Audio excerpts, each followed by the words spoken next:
Sears, Roebuck & Co. used to be one of the largest companies in the world.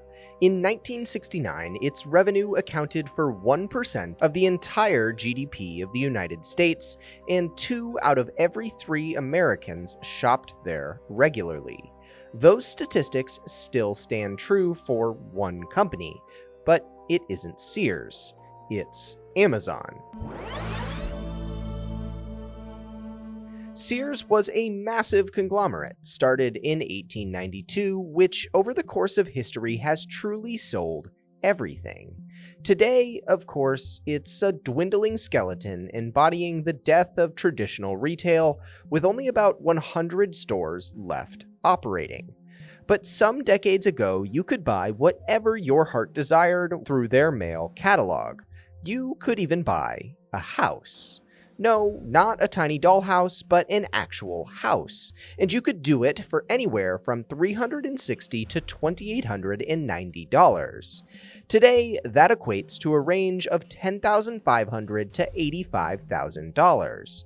That still would have made these mail-order houses some of the cheapest on the market.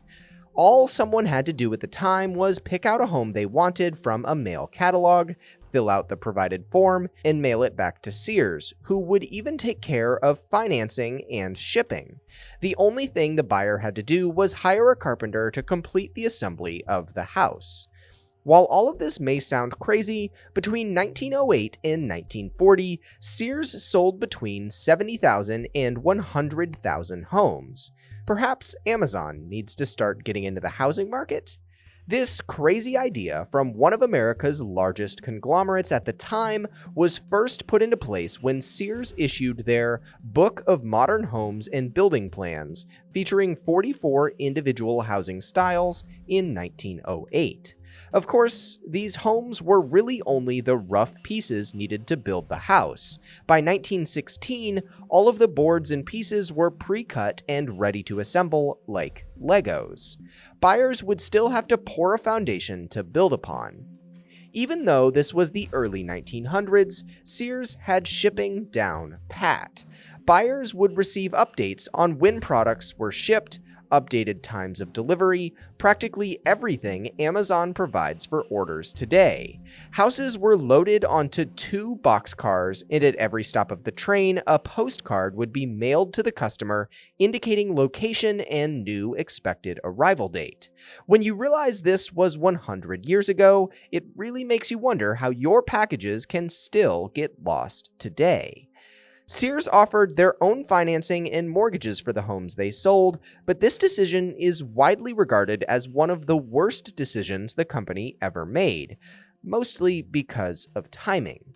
When the Great Depression hit, many customers defaulted, and by 1934, Sears foreclosed on tens of thousands of homes that they had sold.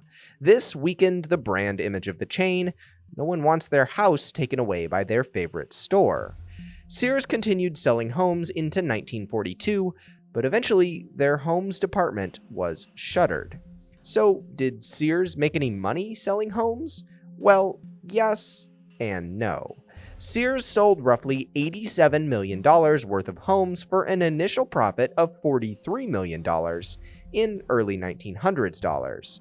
However, after the foreclosure crisis, the program netted Sears a net loss of $2.6 million.